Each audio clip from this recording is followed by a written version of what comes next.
శ్రీ సాయినాథాయ నమః. శ్రీ సాయి సచ్చరిత్రము 8, 19 అధ్యాయములు. హేమాడ్ పంతును బాబా ఎట్లు ఆమోదించి ఆశీర్వదించను. సాటే గారి కథ, దేశ్ముఖ్ గారి భార్య కథ, సద్విచారములను ప్రోత్సహించి సాక్షాత్కారమునకు దారి చూపుట. ఉపదేశములోని వైవిధ్యము నిందగూర్చి బోధ, కష్టములకు కూలి. గత 2 అధ్యాయములలోని బ్రహ్మజ్ఞానమును అభిలషించు ఒక ధనికుని బాబా ఎట్లు ఆదరించనో హేమాడ్ పంతు వర్ణించను. రాబో 2 అధ్యాయములలోనూ హేమాడ్ పంతును బాబా ఎట్లు ఆమోదించి ఆశీర్వదించనో, బాబా ఎట్లు తమ భక్తులలోని మంచి ఆలోచనలను ప్రేరేపించి మోక్షమునకు మార్గము చూపుచుండును, ఆధ్యాత్మిక ఆత్మోన్నతి గూర్చి నిందా వాక్యములను గూర్చి ఇతరుల కష్టములకు ఇవ్వవలసిన ప్రతిఫలమును గూర్చి బాబావారి ప్రబోధములెడ్డివో వర్ణింతుము. ప్రస్తావనము: సద్గురువు మొట్టమొదట తన శిష్యుల యోగ్యతను కనిపెట్టి వారి మనసు కలత చెందకుండా తగిన బోధ చేసి తుదకు వారి లక్ష్యమైన ఆత్మ సాక్షాత్కారమునకు దారి చూపునను విషయం అందరికీ తెలిసినదే. ఈ విషయములలోని సద్గురువు బోధించిన దానిని ఇతరులకు వెల్లడి చేయరాదనియు కొందరనెదరు. అట్లు గురువు బోధించిన దానిని వెల్లడి చేసినచో ఆ బోధనలనియు నిష్ప్రయోజనములనియు వారి ఆలోచన. ఇది సరి అయినది కాదు. సద్గురువు వర్షాకాలపు మేఘము వంటి వారు. వారు తమ అమృతతుల్యములైన బోధనలను పుష్కలముగా విశాల ప్రదేశముల యందు కురిపించెదరు. వానిని మనము అనుభవించి హృదయములకు తృప్తికరముగా జీర్ణించుకొని పిమ్మట నిస్సంకోచముగా ఇతరుల మేలు కొరకు వెల్లడి చేయవలయును. ఇది వారు మన జాగ్రత్తావస్థలోనే కాక స్వప్నావస్థలో కూడా తెలియజేయు విషయములకు వర్ణించును. తన స్వప్నమందు గణన రామరక్షాస్తోత్రమును యుధకౌశిక ఋషి ప్రచురించిన ఉదాహరణము ఇచట స్మరించవలయను. ప్రేమగల తల్లి గుణమిచ్చు చేదైన ఔషధములను బిడ్డ మేలు కొరకే బలవంతముగా గొంతులోనికి త్రోయినట్లు ఆధ్యాత్మిక విషయములను బాబా భక్తులకు బోధించువారు. వారి మార్గము రహస్యమైనది కాదు, అది బహిరంగమైనది. వారి బోధనలను అనుసరించిన భక్తుల ధ్యేయము నెరవేరడిది. సాయిబాబా వంటి సద్గురువులు మన జ్ఞాననేత్రములను తెరిపించి ఆత్మ యొక్క దైవీ సౌందర్యములను చూపి మన కోరికలను నెరవేర్చెదరు. ఇది జరిగిన పిమ్మట మన ఇంద్రియ విషయవాంఛలు నిష్క్రమించి వివేక వైరాగ్యములను జంట ఫలములను చేతికి వచ్చును. నిద్రలో కూడా ఆత్మజ్ఞానము మొలకెత్తును. సద్గురువుల సహవాసము చేసి వారిని సేవించి వారి ప్రేమను పొందినచో ఇదంతయును మనకు లభించును. భక్తుల కోరికలు నెరవేర్చు భగవంతుడు మనకు తోడ్పడి మన కష్టములను బాధలను తొలగించి మనల్ని సంతోషపెట్టును. ఈ అభివృద్ధి పూర్తిగా సద్గురుని సహాయం వలననే జరుగును. సద్గురువును భగవంతుని వలె కొలువవలయును. కాబట్టి మనము సద్గురువును వెదకవలయును, వారి కథలను వినవలయును, వారి పాదములకు సాష్టాంగ నమస్కారము చేసి వారి సేవ చేయవలయును. ఇక ఈ అధ్యాయములోని ముఖ్య కథను ప్రారంభించదము. సాటే అనునతడు ఒకప్పుడు మిక్కిలి పలుకుబడి కలిగియుండెను. కాలాంతరమున వ్యాపారములోని చాలా నష్టం పొందెను. అంతేగాక మరికొన్ని సమస్యలు అతనికి చిరాకుపరచను. అందుచే అతడు విచారగ్రస్తుడయ్యను, విరక్తి చెందెను. మనస్సు చెడి చంచలమగుటచే ఇల్లు విడిచి చాలా దూరం పోవలెననియు అనుకొనెను. మానవుడు సాధారణంగా భగవంతుని గూర్చి చింతించడు గాని కష్టములు, నష్టములు, దుఃఖములు చుట్టుకొనినప్పుడు భగవంతుని ధ్యానము చేసి విముక్తి పొందుటకు ప్రార్థించును. వాని పాపకర్మలు ముగియు వేళకు భగవంతుడు వానికొక యోగీశ్వరునితోని కలుసుకొనుట సంభవింపజేయును. వారు తగిన సలహానిచ్చి వారి క్షేమమును చూచెదరు. సాటే గారికి కూడా అట్టి అనుభవము కలిగెను. అతని స్నేహితులు షిరిడీకి వెళ్ళమనియూ సలహా ఇచ్చిరి. అచ్చట సాయిబాబాను దర్శించి అనేక మంది శాంతి పొందుచుండిరి. వారి కోరికలు కూడా నెరవేరుచుండెను. సాటే గారికి ఇది నచ్చను. వెంటనే 1917వ సంవత్సరంలోని షిరిడీకి వచ్చెను. అచ్చట శాశ్వత బ్రహ్మవలే స్వయం ప్రకాశుడై నిర్మలుడు శుద్ధ స్వరూపుడునకు సాయిబాబాను చూచిన వెంటనే అతనికి మనశ్చాంచల్యము తగ్గిపోయి శాంతి కలిగెను. వాని పూర్వజన్మ పుణ్యం వలన బాబా యొక్క పవిత్రమైన పాదసేవ లభించను. అతడు గొప్ప మనోబలము కలవాడగుటచే వెంటనే గురుచరిత్రము పారాయణం మొదలుపెట్టెను.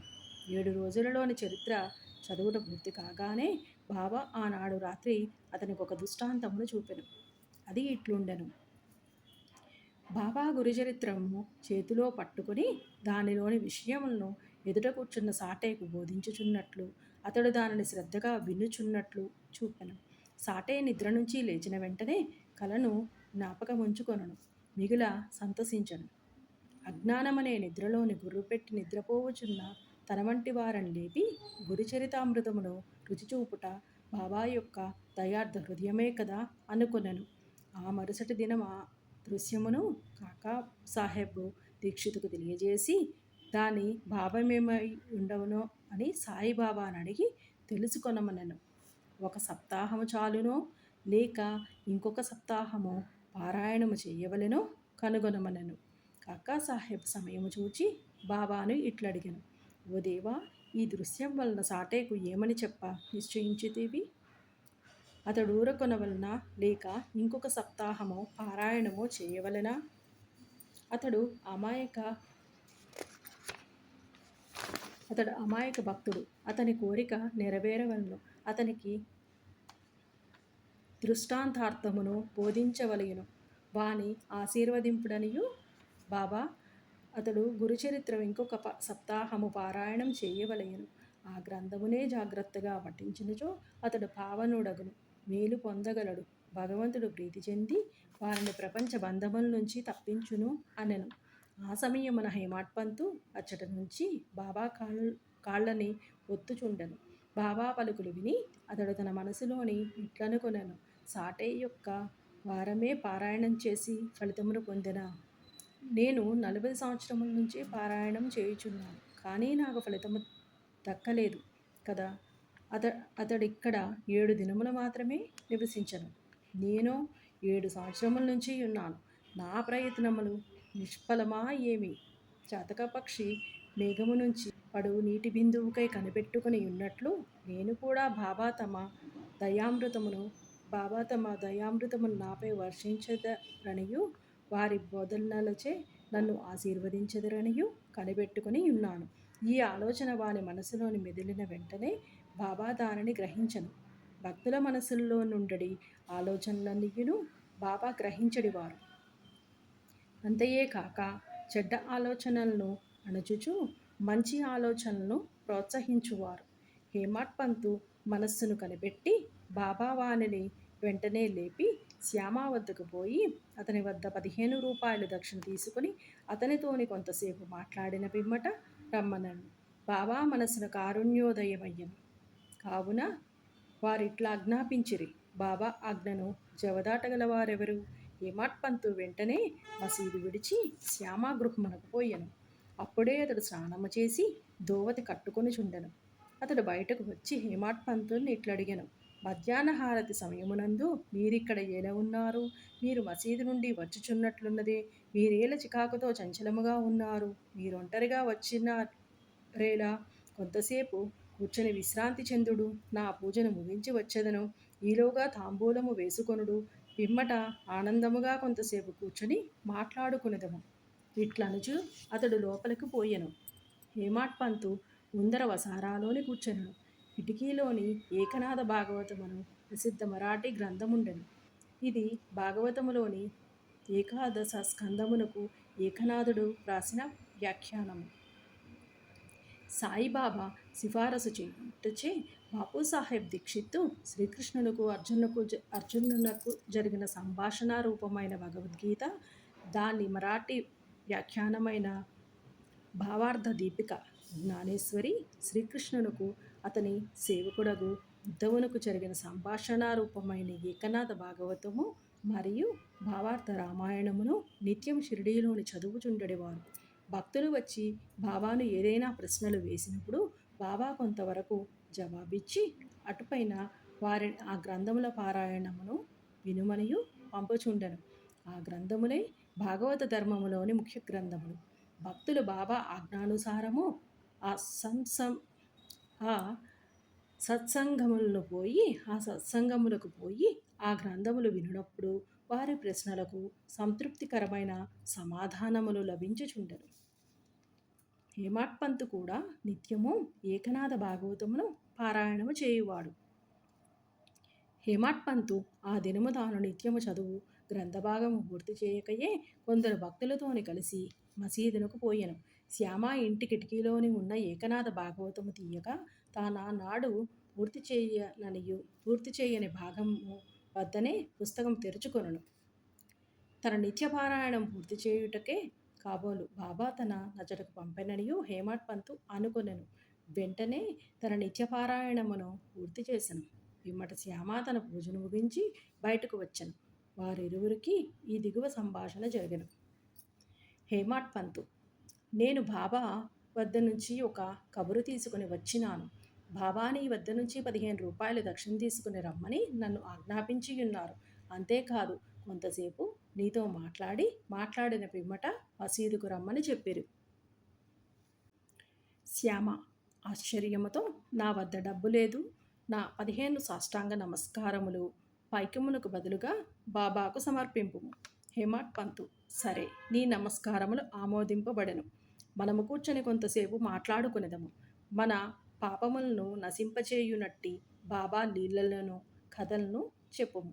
శ్యామ: అయితే కొంతసేపు కూర్చొనము. ఈ దేవుని బాబా లీలలు మిక్కిలి ఆశ్చర్యకరమైనవనియు నీకిదివరకే తెలియను. నేను పల్లెటూరి వాడను, నీవా చదువుకున్న పట్టణవాసివి. నీవిక్కడకు వచ్చిన తరువాత కొన్ని లీలలను చూచియే యుందువు. వానిని నీ ముందు నేనెట్లు వర్ణించగలను? సరే, ఈ తమలపాకులు వక్కా సున్నము తీసుకుని తాంబూలం వేసుకొనుము. నేను లోపలకు పోయి దుస్తులు ధరించి వచ్చెదను. కొద్ది నిమిషములలోనే శ్యామ బయటకు వచ్చి హేమాడ్ పంతుతో మాట్లాడుచూ కూర్చొనెను. అతడిట్లనియ్యెను: ఈ దేవుని బాబా లీలలను కనుగొన సఖ్యము కానిది. వారి లీలలకు అంతులేదు. వారినెవరు గమనించగలరు? వారి లీలలతోని వినోదించునట్లగు పడినను వారు వాని అంటినట్లు కాన్పించరు. మా వంటి జానపదులకేమి తెలియను? బాబాయే ఈ కథలను ఎందుకు చెప్పరాదు? మీ వంటి పండితులను నా వంటి పామరుని వద్దకేలా పంపుచున్నారు? వారి మార్గములు ఊహింపరానివి. అవి మానవుల చేష్టలు కావని చెప్పగలను. ఈ ఉపోద్ఘాతముతోని శ్యామ ఇట్లనెను: నాకొక కథ జ్ఞాపకమునకు వచ్చుచున్నది. అది నీకు చెప్పెదను. నాకది స్వయముగా తెలియను. భక్తుడెంత మనోనిశ్చయముతో పట్టుదలతో ఉండునో బాబా అంత త్వరగా వానికి సహాయపడును. ఒక్కొక్కప్పుడు బాబా భక్తులకు కఠిన పరీక్ష చేసిన పిమ్మట వారికి ఉపదేశమునిచ్చును. ఇచట ఉపదేశమనగా నిర్దేశము. ఉపదేశం మన మాట విన్నతోడనే హేమాడ్ పంతు మనసులోని ఒక స్మృతి తళుక్కుమనెను. వెంటనే సాటేగారి గురుచరిత్ర పారాయణము జ్ఞప్తికి వచ్చెను. తన మనస్సునకు శాంతి కలిగించు నిమిత్తము బాబా తన నచ్చటకు పంపి యుండునని అనుకొనెను. అయినప్పటికీ ఈ భావము అణచుకొని శ్యామ చెప్పు కథలను వినుటకు సిద్ధపడెను. ఆ కథలన్నీయును బాబాకు తన భక్తుల ఎందెట్టి దయాదాక్షిణ్యములు కలవో తెలుపును. వానిని వినగా హేమాడ్ పంతుకు ఒక విధమైన సంతోషము కలిగెను. శ్యామ ఈ దిగువ కథను చెప్పదొడంగెను. శ్రీమతి రాధాబాయి దేశ్ముఖ్. రాధాబాయి అను ఒక ముసలమ్మ ఉండెను. ఆమె కాసాబా దేశ్ముఖ్ గారి తల్లి. బాబా ప్రఖ్యాతి విని ఆమె సంగమనేరు గ్రామ ప్రజలతోని కలిసి షిరిడీకి వచ్చెను. బాబాను దర్శించి మిక్కిలి తృప్తి చెందెను. ఆమె బాబాను గాఢముగా ప్రేమించెను. బాబాను తన గురువుగా చేసుకుని ఏదైనా ఉపదేశమును పొందవలయుననియు మనోనిశ్చయము చేసుకొనెను. ఆమెకి ఇంకేమియును తెలియకుండెను. బాబా ఆమె సంకల్పమును ఆమోదించగా తనకు మంత్రోపదేశము చేయనిచ్చో ఉపవాసము ఉండి చచ్చెదననియు మనోనిశ్చయము చేసుకొనెను. ఆమె తన బసలోనే ఉండి భోజనము నీరు మానివేశెను. అట్లు 3 రోజులు గడిచెను. ఆమె పట్టుదలకు నేను అంటే శ్యామ భయపడి ఆమె పక్షమున బాబాతో ఇట్లంటిని: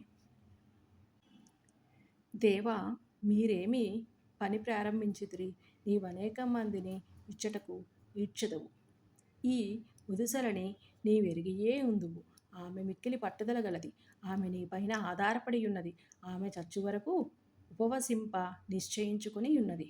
నీవు ఆమెను అనుగ్రహించి ఉపదేశమిచ్చినంత వరకు ఆమె తన నిరాహార దీక్షను మానదు. ఆమెకేమైనా హాని జరిగినచో ప్రజలు నిన్నే నిందించెదరు. నీవు తగిన ఆదేశము ఇవ్వకపోవటచే ఆమె చచ్చినదనియు లోకులనెదరు. కాబట్టి ఆమెను కరుణించుము, ఆశీర్వదించుము, ఆమెకు తగిన దారి చూపుము. ఆమె మనోనిశ్చయమును చూచి బాబా ఆమెను పిలిపించి ఈ క్రింది విధముగా బోధించెను. ఓ తల్లి, అనవసరమైన యాతన కేలపాల్పడి చావును కోరుచున్నావు. నీవు నిజముగా నా తల్లివి, నేను నీ బిడ్డను.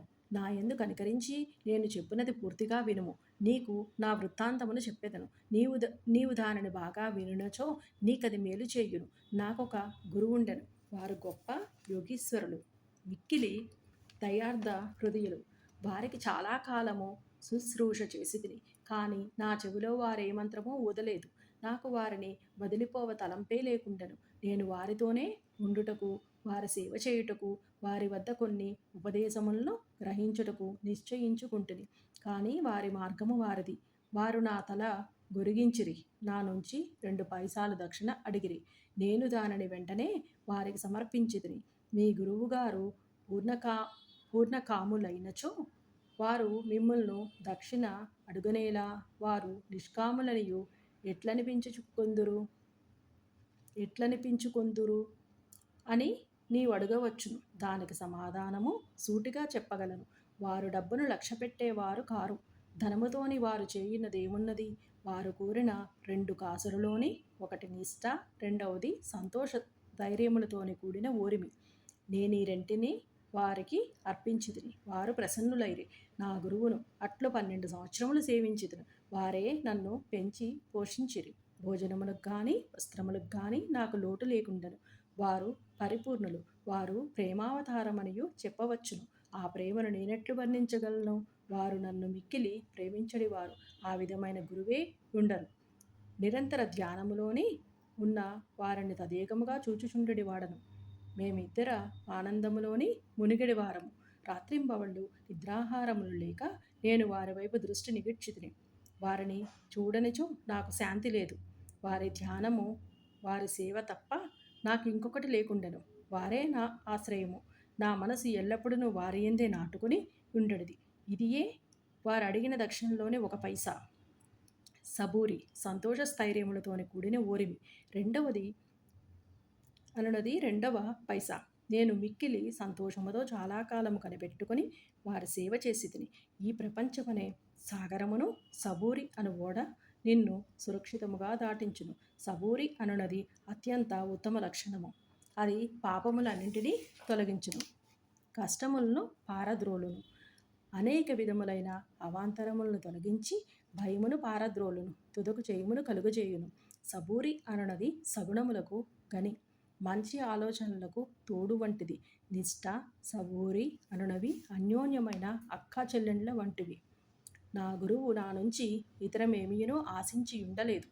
వారు నన్ను ఉపేక్షింపక సర్వకాల సర్వావస్థలు యందును కాపాడుచుండెడివారు. నేను వారితోని కలిసి ఉండడివాడను. ఒక్కొక్కప్పుడు వారిని విడిచి ఉండెనను వారి ప్రేమకు ఎన్నడూనూ లోటు కలుగలేదు.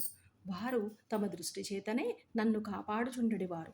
తాబేలు తన పిల్లలను కేవలం తన దృష్టితో పెంచునట్లు నన్ను కూడా మా గురువు తమ దృష్టితోనే పోషించుచుండెడివారు. తల్లి తాబేలు ఒక ఒడ్డున ఉండును, బిడ్డ తాబేలు రెండో ఒడ్డున ఉండును. తల్లి తాబేలు పిల్ల తాబేలుకు ఆహారం పెట్టుట గాని పాలిచ్చుట గాని చేయదు.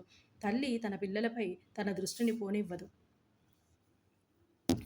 పిల్లలు ఎదిగి పెద్దవి అగును. అటుల్నే మా గురువు కూడా తమ దృష్టిని నా యందు నిలిపి నన్ను ప్రేమతోని కాపాడిరి. ఓ తల్లి, నా గురువు నాకు మంత్రమేమీనూ ఉపదేశించలేదు. అటువంటప్పుడు నేను నీ చెవిలో మంత్రమెట్లు ఊదగలను? గురువు యొక్క ప్రేమమయమైన తాబేలు చూపే మనకు సంతోషము నిచ్చునని జ్ఞాపకముంచుకునుము. మంత్రము గాని ఉపదేశము గాని ఎవ్వరి వద్ద నుండి గాని పొందుటకు ప్రయత్నించకము. నీ ఆలోచనలు, నీవు చేయు పనులు నా కొరకే వినియోగించుము. నీవు తప్పక పరమార్థమును పొందెదవు. నా వైపు సంపూర్ణ హృదయముతోని చూడుము. నేను నీ వైపు అట్లనే చూచెదను. ఈ మసీదులోని కూర్చొని నేను నిజమునే చెప్పెదను. నిజము తప్ప మరేమీనూ మాట్లాడను. ఏ సాధనలు గాని 6 శాస్త్రములలోనూ ప్రావీణ్యము గాని అవసరము లేదు. నీ గురువునందు ప్రేమ విశ్వాసములు నుంచుము.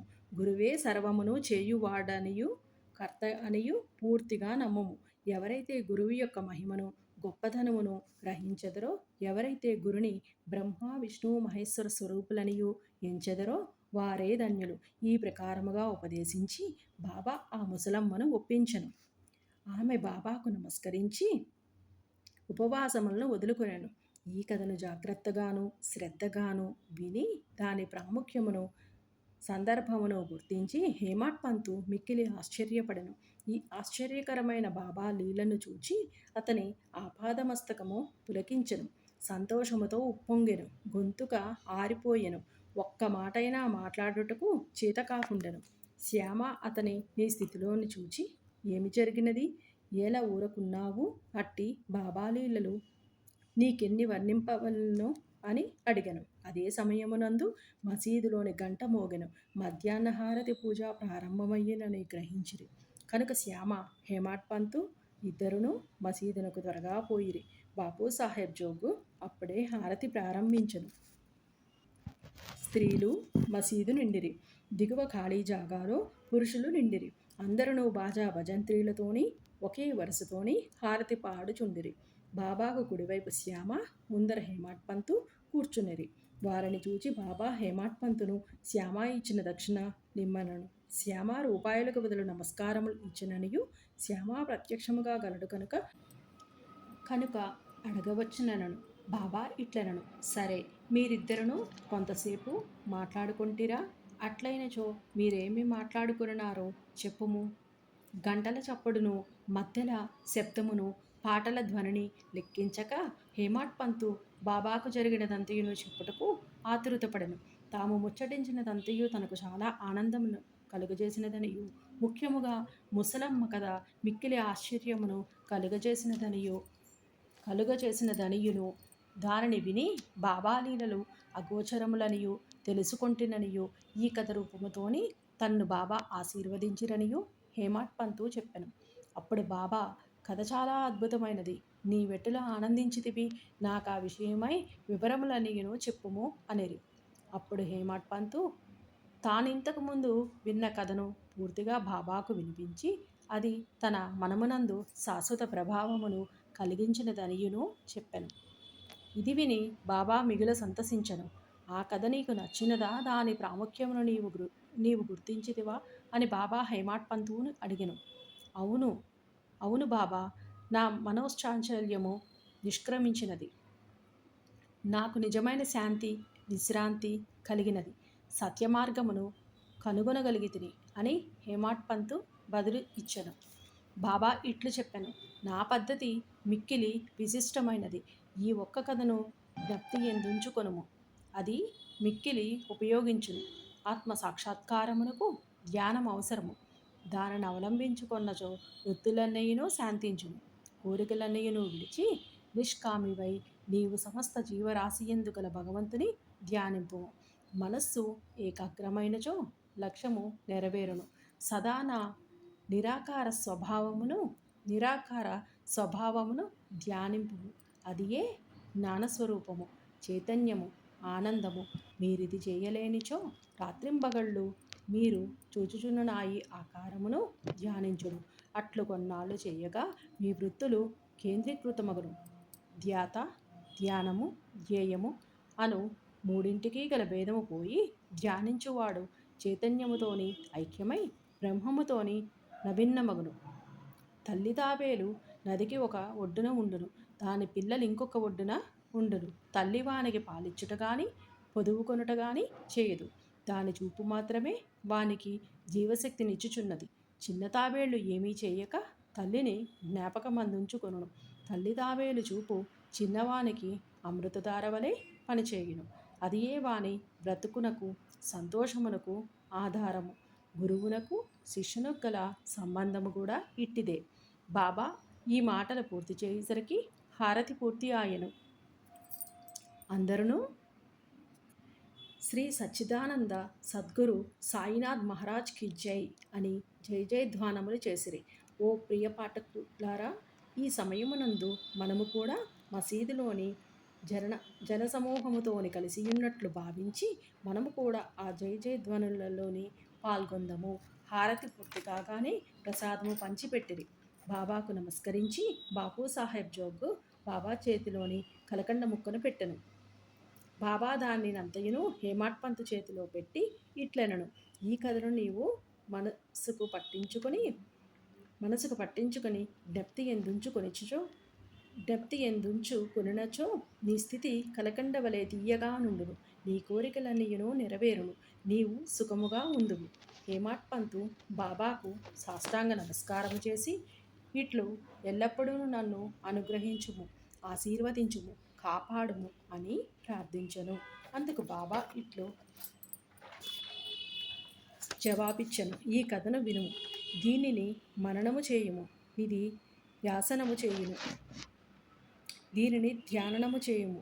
అట్లయినచో నీవు భగవంతుని ఎల్లప్పుడూ జ్ఞప్తి ఎందుంచుకొని ధ్యానించెదవు. భగవంతుడు నీ ముందర ప్రత్యక్షమగును. ఓ ప్రియమైన చదువరులారా, అప్పుడే హేమాడ్ పంతుకు కలకండ ప్రసాదము దొరికెను. ఇప్పుడు మనము ఈ కథలనే కలకండ ప్రసాదముగా పొందెదము. ఈ కథయనే కలకండ ప్రసాదము పొందెదము. దానిని హృదయపూరితముగా సేవించి ధ్యానించి మనస్సును నిలిపెదము. ఇట్లు బాబా కృపచే బలముగాను సంతోషముగాను ఉండెదము. తదాస్తు. 19వ అధ్యాయము చివర హేమాడ్ పంతు కొన్ని ఇతర విషయములను చెప్పియున్నారు. ఇవి ఈ దిగువ పొందుపరిచితిమి. మన ప్రవర్తనను గూర్చి బాబా ఉపదేశము. ఈ దిగువ చెప్పిన బాబా పలుకులు సాధారణమైనవైనప్పటికీ అమూల్యములు. వానిని మనసునందుంచుకొని అట్లే చేసినచో అవి మనకు మేలు చేయును. ఏదైనా సంబంధముండనిదే ఒకరు ఇంకొకరి వద్దకు పోరు. ఎవరు గాని ఎట్టి జంతువు గాని నీ వద్దకు వచ్చినచో నిర్దాక్షణ్యముగా వారిని తరిమివేకుడు. వానిని సాదరముగా చూడుడు. దాహము కలవానికి నీరిచ్చినచో, ఆకలితో ఉన్నవారికి అన్నము పెట్టినచో, బట్టలు లేని వారికి బట్టలిచ్చినచో, నీ ఇంటి వసారా ఇతరులు కూర్చునుటకు విశ్రాంతి తీసుకొనుటకు వినియోగించినచో నిశ్చయముగా భగవంతుడు మిక్కిలి ప్రీతి చెందును. ఎవరైనా ధన సహాయమును కోరి నీ వద్దకు వచ్చినారో నీకిచ్చుటకిష్టము లేకున్నా నీవు ఇవ్వనక్కరలేదు. కానీ వానిపై కుక్కవలే మొరగవద్దు. ఇతరులు నిన్నెంతగా నిందించిననో నీవు కఠినముగా జవాబునివ్వకుము. అట్టివానని నీవెల్లప్పుడూ ఓర్చుకొనునచో నిశ్చయముగా నీకు సంతోషము కలుగును. ప్రపంచము తలక్రిందులైనప్పటికీ నీవు చెలించకము. నీవున్న చోటనే స్థైర్యముగా నిలిచి నెమ్మదిగా నీ ముందర జరుగుచున్న నాటకమును చూచుచుండుము. నీకు నాకు మధ్య గల గోడను నిర్మూలించుము. అప్పుడు మనమిద్దరము కలియు మార్గం ఏర్పడును. నాకు నీకు భేదము కలదను అదియే భక్తుని గురువునకు దూరముగా నుంచుచున్నది. దాన్ని నశింపచేయనిది మనకు ఐక్యత కలుగదు. అల్లా మాలిక్, భగవంతుడే సర్వాధికారి. ఇతరులెవ్వరునూ మనల్ని కాపాడువారు కారు. భగవంతుని మార్గం అసామాన్యము, మిక్కిలి విలువైనది, కనుగొన వీలు లేనిది. వారి ఇచ్ఛానుసారమే మనల్ని నడిపెదము. మన కోరికలను వారు నెరవేర్చెదరు, మనకు దారి చూపెదరు. రుణానుబంధముచే మనమందరమును కలిసితిమి. ఒకరినొకరు తోడ్పడి ప్రేమించి సుఖముగాను సంతోషముగాను ఉందముగాక. ఎవరైతే తమ జీవిత పరమావధిని పొందెదరో వారు అమరులై సుఖముగా నుండెదరు. తక్కిన వారు అందరూ పేరునకే ఊపిరి సలుపు వరకు మాత్రమే బ్రతికెదరు. సద్విచారములను ప్రోత్సహించి సాక్షాత్కారమునకు దారి చూపుట. సాయిబాబా సద్విచారములను ఎట్లు ప్రోత్సహించడివారు తెలుసుకొనుటకు మిగిలి ఆసక్తికరముగా నుండును. భక్తి ప్రేమలతోని వారికి సర్వస్వ శరణాగతి చేసినచో వారు నీకెట్లు పదే పదే సహాయపడదరో తెలియను. ప్రక్క నుంచి లేవగానే నీకేమైనా మంచి ఆలోచన కలిగిన దానిని తరువాత పగలంతకి నువ్వు వృద్ధి చేసినచో నీ మేధాశక్తి వృద్ధి పొందును. నీ మనస్సు శాంతి పొందును. హేమాడ్ పంతు దీనికై ప్రయత్నించదలచెను. ఒక బుధవారము రాత్రి పండుకునేటప్పుడు ఇట్లని అనుకొనెను, రేపు గురువారము శుభదినము, షిరిడీ పవిత్రమైన స్థలము కావున రేపటి దినమంతయును రామనామ స్మరణతోనే కాలము గడిపెదననియు నిశ్చయించుకొని పరుండెను. ఆ మరుసటి దినము లేవగానే రామనామ ప్రయత్నము లేకుండా జ్ఞప్తికి వచ్చెను. అతడు మిక్కిలి సంతసించెను. కాలకృత్యములు తీర్చుకొనన పిమ్మట బాబాను చూచుటకు పువ్వులను తీసుకొని పోయెను. దీక్షిత్వాడ విడిచి ఊటీవాడ దాటుచుండగా ఒక చక్కని పాట వినబడెను. ఔరంగాబాదు నుంచి వచ్చిన వాడొకడు మసీదులోని బాబా ముందర పాడుచుండెను. అది ఏక్నాథ్ మహారాజు రచించిన గురు కృపాంజన పాయే మేరే భాయి అనునది. గురువు కృపయను అంజనము లభించను. దాని మూలమున తన కండ్లు తెరవబడననియు దానిచే తాను శ్రీరాముని లోన బయట నిద్రావస్థలోను జాగ్రత్తావస్థలోను స్వప్నావస్థలోను నన్ని చోట్లను చూచితిననియు చెప్పెడు పాట అది.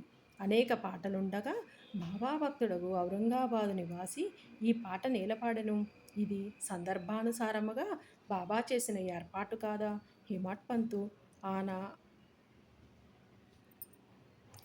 పంతు ఆనాడు అంతయును రామనామ స్మరణచే కాలము గడిపి ఎంచినవాడు కావున అతని మనోనిశ్చయమును దృఢపరచుటకై బాబా ఈ పాటను పాడించియుండును. రామనామ స్మరణ ఫలితము గూర్చి మహాత్ములందరిది ఒకే భావము. అది భక్తుల కోరికలు నెరవేర్చు వారిని కష్టముల నుంచి కాపాడును. ఉపదేశములోని వైవిధ్యము నిందగూర్చి బోధ. శ్రీ సాయి బోధనకు ప్రత్యేక స్థలము కానీ ప్రత్యేక సమయము కానీ అక్కరలేదు. సందర్భావసారములను బట్టి వారి ప్రబోధము నిరంతరము జరుగుచుండెను. ఒకనాడొక భక్తుడు ఇంకొక భక్తుని గూర్చి పరోక్షమున ఇతరుల ముందు నిందించుచుండెను. ఒప్పులు విడిచి భక్త సోదరుడు చేసిన తప్పుల్నే ఎన్నుచుండెను. మిక్కిలి హీనమైన అతని దూషణలు విన్నవారు విసిగిరి. అనవసరముగా ఇతరులను నిందించుటచే అసూయ, దురభిప్రాయము మొదలగునవి కలుగును. యోగులు నిందలకింకొక విధముగా భావించెదరు. మలినమును పోగొట్టుట కనేక మార్గములు కలవు. సబ్బుతో మాలిన్యమును కడుగవచ్చును. పరులను నిందించువాని మార్గము వేరు. ఇతరుల మలినములను వాడు తన నాలుకతోని శుభ్రపరచును. ఒక విధముగా వాడు నిందించువానికి సేవ చేయుచున్నాడు. ఎట్టనగా వాని మలినమును వీడు తన నాలుకతోని శుభ్రపరచుచున్నాడు. కావున తిట్టబడినవాడు తిట్టిన వానికి కృతజ్ఞతలు తెలుపవలయును. అట్లు పరనిందకు పాల్పడువానని బాబా సరిదిద్దిన పద్ధతి విశిష్టమైనది. నిందించువాడు చేసిన అపరాధమును బాబా సర్వజ్ఞుడగుటచే గ్రహించను. మిట్ట మధ్యాహ్నము బాబా లెండి తోటకు పోవునప్పుడు వాడు బాబాను దర్శించను. బాబా వానికొక పందిని చూపి ఇట్లెనను, చూడుము, ఈ పంది అమేధ్యమును ఎంత రుచిగా తినుచున్నదో నీ స్వభావము కూడా అట్టిదే. ఎంత ఆనందముగా నీ సాటి సోదరుని తిట్టుచున్నావు. ఎంతయో పుణ్యము చేయగా నీకీ మానవ జన్మ లభించినది. ఇట్లు చేసినచో షిరిడీ దర్శనము నీకు తోడ్పడునా? భక్తుడు నీతిని గ్రహించి వెంటనే పోయెను. ఈ విధముగా బాబా సమయము వచ్చినప్పుడెల్లా ఉపదేశించుచుండెడివారు. ఈ ఉపదేశములను మనసునందుంచుకొని పాటించినచో ఆత్మ సాక్షాత్కారము దూరము కాదు. ఒక లోకోక్తి కలదు. నా దేవుడున్నచో నాకు మంచము పైని కూడా బువ్వ పుట్టును. అది భోజనము వస్త్రములను గూర్చి చెప్పినది. ఎవరైతే దీనిని ఆధ్యాత్మిక విషయమై నమ్ముకొని ఊరకున్నచో చెడిపోయేదురు. ఆత్మ సాక్షాత్కారమునకై సాధ్యమైనంత పాటుపడవలగేను. ఎంత కృషి చేసినా అంత మేలు. బాబా తాను సర్వాంతర్యామిననియు చెప్పెడివారు. అన్నింటి యందు అనగా భూమి, గాలి, దేశము, ప్రపంచము, వెలుతురు, స్వర్గముల యందు వారు కలరు. ఆయన అనంతుడు. ఆ కనిపించడి 3.5 మూరల దేహమే బాబా అని అనుకున్న వారికి పాఠము చెప్పుటకే వారు ఈ రూపముతోని అవతారమెత్తిరి. బాబాకు సర్వస్య శరణాగతి చేసి అహర్నిశలు వానినే ధ్యానించినచో చక్కెర, తీపి, కెరటముల సముద్రము, కన్ను కాంతి కలిసియున్నట్లే శ్రీ సాయితో తాదాత్మ్యతను పొందెదరు. ఎవరైతే చావు పుట్టుకల నుంచి తప్పించుకొనుటకు ప్రయత్నించెదరో వారు శాంతము, స్థిరమైన మనస్సుతోని ధార్మిక జీవనము గడపవలయును. ఇతరుల మనస్సు బాధించినట్లు మాట్లాడరాదు. మేలొనరించు పనుల్నే చేయుచుండవలయును. తన కర్తవ్య కర్మలను ఆచరించుచు భగవంతునికి సర్వస్య శరణాగతి చేయవలయును. వాడు దేనికి భయపడవలసిన అవసరం లేదు. ఎవరైతే భగవంతుని పూర్తిగా నమ్మెదరో, వారి లీలలను విని ఇతరులతోని చెప్పెదరో, ఇతర విషయములు ఏమియును ఆలోచించరో, వారు తప్పక ఆత్మ సాక్షాత్కారమును పొందెదరు. అనేక మందికి బాబా తన నామమును జ్ఞప్తి ఎందుంచుకొని శరణు వేడుమనెను. తానెవరు అను దానిని తెలుసుకొనగోరు వారికి శ్రవణమును మననమును చేయుమనియు సలహా ఇచ్చడివారు. కొందరికి భగవన్నామమును జ్ఞప్తి ఎందుంచుకొను మనవారు, కొందరికి తమ లీలలు వినుట, కొందరికి తమ పాదపూజ, కొందరికి ఆధ్యాత్మ రామాయణము, జ్ఞానేశ్వరి మొదల గ్రంథములను చదువుట, కొందరికి తమ పాదముల వద్ద కూర్చొనుమనుట, కొందరిని ఖండోబా మందిరమునకు పంపుట, కొందరికి విష్ణు సహస్రనామములను, కొందరికి చాందోగ్యోపనిషత్తు భగవద్గీత పారాయణము చేయమనియును విధించుచుండెను. వారి ఉపదేశములకు పరిమితి లేదు, అడ్డు లేదు. కొందరికి స్వయముగా ఉపదేశమునిచ్చువారు, కొందరికి స్వప్నములో ఇచ్చేవారు. ఒక త్రాగుబోతుకు స్వప్నములోని కనిపించి ఛాతీ పైన కూర్చొని అదుముచు ఇక ఎన్నడూనూ త్రాగనని అతని వాగ్దానము చేసిన పిమ్మట వదిలిరి. కొందరికి స్వప్నములోని గురుబ్రహ్మాది మంత్రార్థములను బోధించిరి.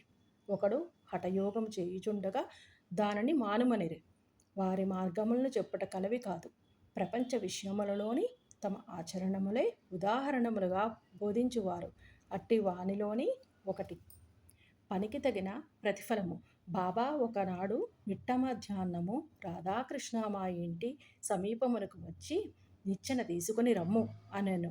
ఒకడు పోయి దానిని తెచ్చి ఇంటికి చేరవేశను.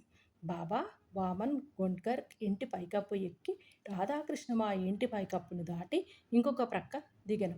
బాబా అభిప్రాయమేమో ఎవరికినీ తెలియలేదు. రాధాకృష్ణమాయి మలేరియా జ్వరముతోనే ఉండెను.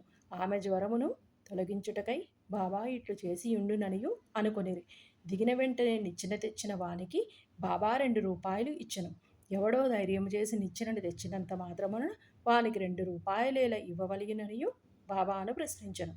ఒకరి కష్టము ఇంకొకరు ఉంచుకొనరాదు. కష్టపడు వాని కూలి సరిగాను దాతృత్వముతోనూ ధారాళముగాను ఇవ్వవలెననియు బాబా చెప్పెను. బాబా సలహా ప్రకారము ప్రవర్తించినచో కూలివాడు సరిగా పనిచేయును.